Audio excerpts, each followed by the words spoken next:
Right on. I've moved on to the Y drive. I actually drew this out in 2D CAD, and as you can see, that is the mounting bracket for the motor.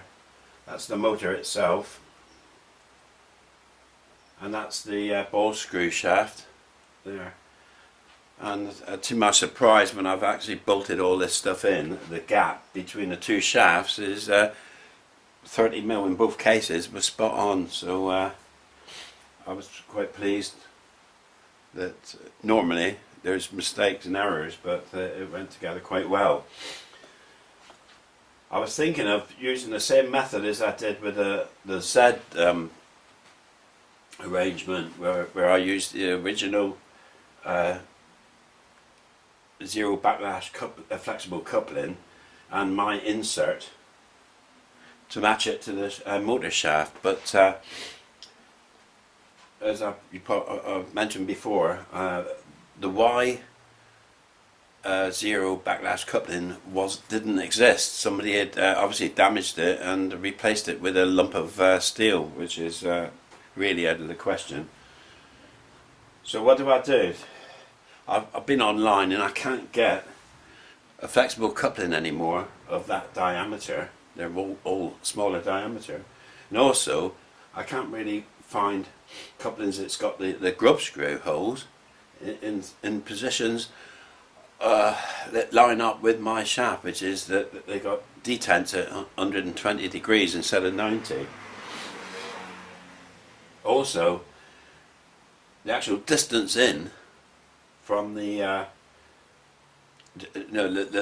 distance that the shaft can insert into the coupling is very short. It's something like 10-12mm, which is I don't think is enough. So I would like at least 30mm in, like on the Z drive. So what I've moved on to this, and this was if I could find a typical coupling.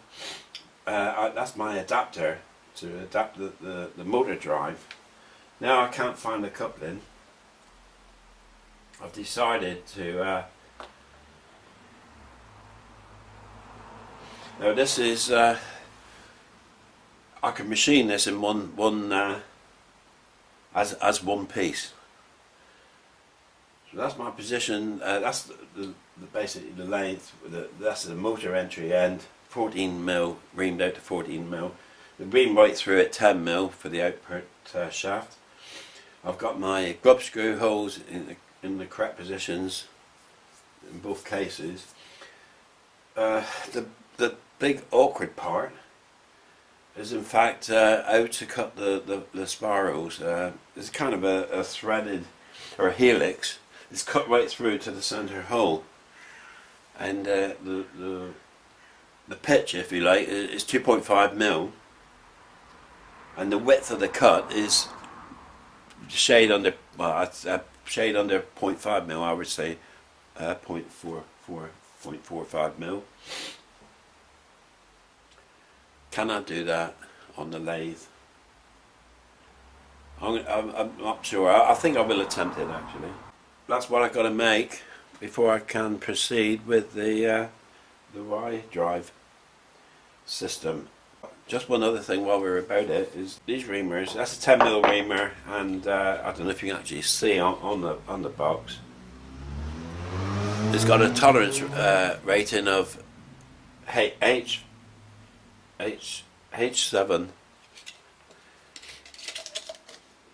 Okay, I'll show you how these tolerance ratings work.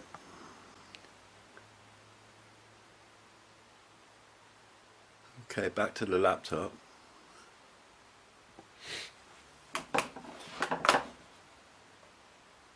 This is a PDF file, and this shows the tolerances. So the IT5, we got H7, so IT7 for nominal sizes of reamer, that's up to and including 10, so in our case it's 10mm, and if we go along to IT7,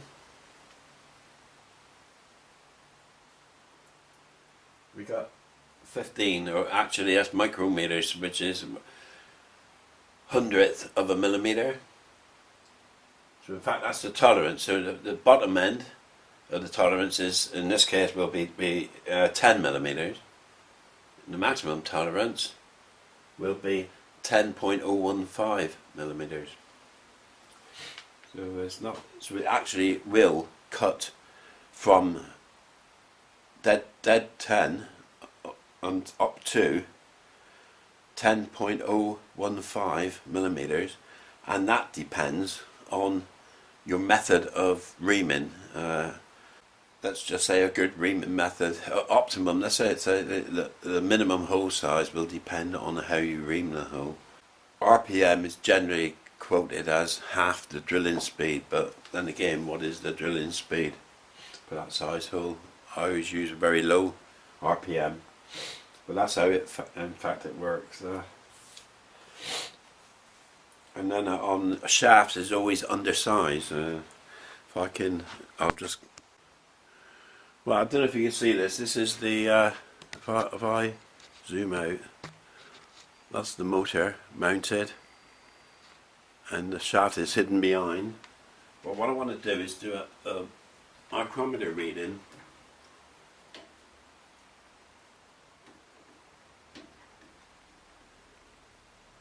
Micrometer reading of the shaft, which is 9.993. So you see it's undersized. It's not a 10 millimeter isn't 10 millimeter shaft. Whereas if you had a 10 millimeter shank, I don't know, a piece of silver steel, it will be presumably 10 millimeters, or a 10 millimeter end mill will be 10 millimeters. Shafts is generally speaking is undersized. Unfortunately, that's the way things go. Reamers are oversized, dead size to oversized. The tolerance is over, so you'll never get less than 10, the nominal size of 10 millimeters. And the higher number, 8 for instance, would be an even bigger tolerance, larger, worse. So you really do want a low H. As low H reading is normally, I would say, you would need a lowest H grade possible. But all you're going to get, I think, normal to machine tools these days is H7. Okay, we get to the stage that we want to machine this coupling.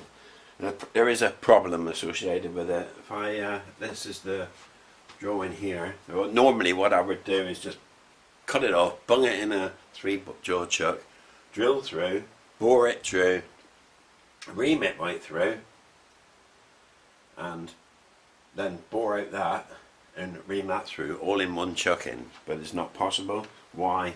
Because if I just put in our length is 104 millimeters. Now we come back on the table here. Right, I've got the bar here. It is ever so slightly oversized, no problem at all. But I can skim it if I need to at any time. Right, we'll mark out the 104 millimeters that we require. So 104 millimeters. So I'll chop it off at that point there. Now the problem is, as you can see, I can't get through with that's the 10mm reamer, so we can't actually get through with the 10mm reamer. I can't get through, I haven't got a drill that long. And my boring bars are too short to chew the hole up, and I always like to chew the hole up because I don't believe in just drilling through, drill slightly wandering and whacking the reamer through. It's just not the way I do things. So I've got to tackle this in a slightly different way. And now I'm going to do it. I haven't got collet chuck that big. 3-jaw chuck is not very accurate. None of them are, well, I say the majority of used chucks aren't accurate. But I want this concentricity of the hole. That's the important thing. I ain't interested how concentric it is with the outside diameter here, because the RPM isn't high.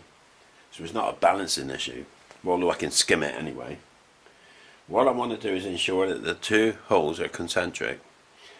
How I'm going to do that is chop it off, put it in a 4-jaw chuck. I'll countersink the ends, each end, after zeroing it in. One end will be bored through 10mm with a 10mm reamer.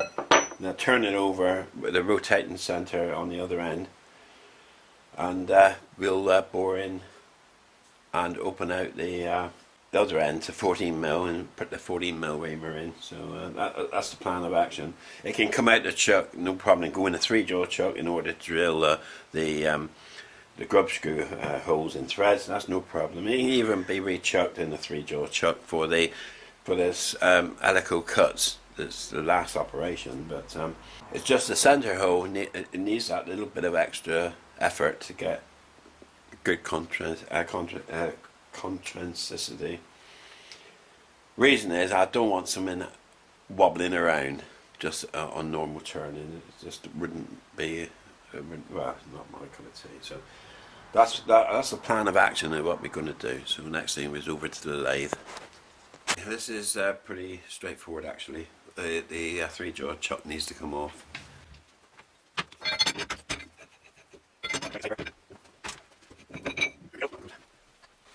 Now to replace the 4-jaw chuck, what I normally do is make sure the keyway is up the top.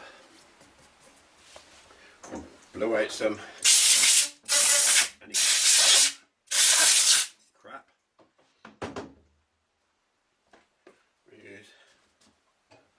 I use a bit of wood as a lever.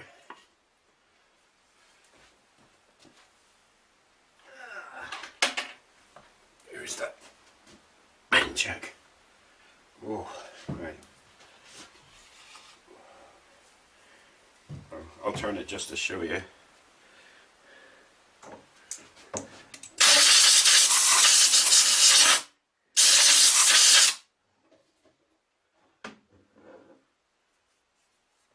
Looks okay.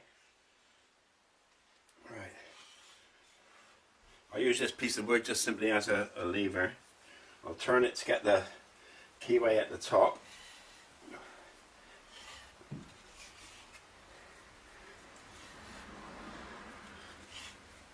Like so. Or I can just work him in onto the taper, lift him up, test him. There he goes.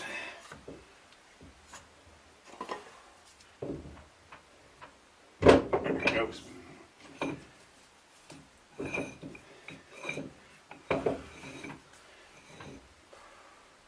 What I actually do here, I mean, the rubber mallet is okay, but the weight pulls forward, so you need to make sure he's in that way.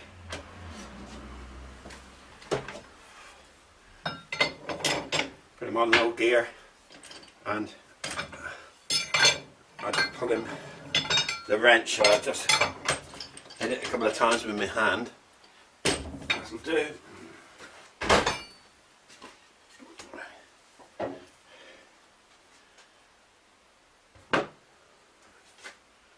Get that already. See, that's the problem I have with damp here.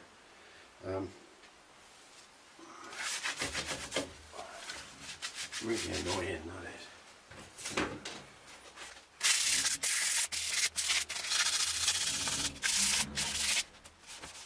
Okay, right, second stage. Okay, the chuck's on. We need to hold that. Goes right through my mandrel, you see. Nicely, so we need to close down these jaws. Somewhere in there.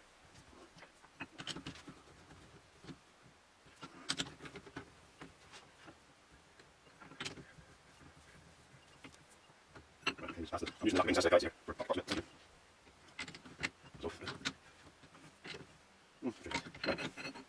Let's take a argument. I'm going to. Actually, I'll tell you why I can do this. Let's just use.